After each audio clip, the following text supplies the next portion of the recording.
అనగనగా ఒక ఊరిలో ఒక ఆవిడ ఉండేది. ఆమెకు ఒక కొడుకు ఉండేవాడు. కాని కొడుకు జబ్బు వల్ల చనిపోయాడు. ఆ అమ్మ చాలా బాధలో మునిగిపోయి ప్రతిరోజు తన కొడుకును గుర్తు చేసుకుని కన్నీళ్లతో గడుపుతుండేది. ఒకరోజు ఊరిలో ఒక బోధిసత్వుడు వచ్చాడు. ఆవిడ అతనిని చూసి ఆశ పట్టింది. నా కొడుకు మళ్ళీ జీవించగలరా అని అడిగింది. బోధిసత్వుడు ఆమెకు ఒక చిన్న పరీక్ష ఇచ్చాడు. ఊరిలో ఎవరి ఇంటికి మరణం రాని ఇంటి నుండి కొన్ని బియ్యం తీసుకురా అని చెప్పాడు. ఆవిడ ఊరు మొత్తం తిరిగింది. ప్రతి ఇంట్లో ఎవరో చనిపోయారని తెలుసుకుంది.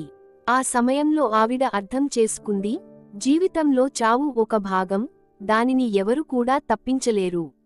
ఆ తర్వాత తన కొడుకు కోసం దూరంగా కలలు కవ్వడం మానేసి ప్రతిరోజు సంతోషంగా, ఆత్మసంతృప్తితో జీవించడం నేర్చుకుంది. నీతి: ప్రేమతో గుర్తించాలి, కానీ జీవితంలోని నిజాలను కూడా అంగీకరించాలి.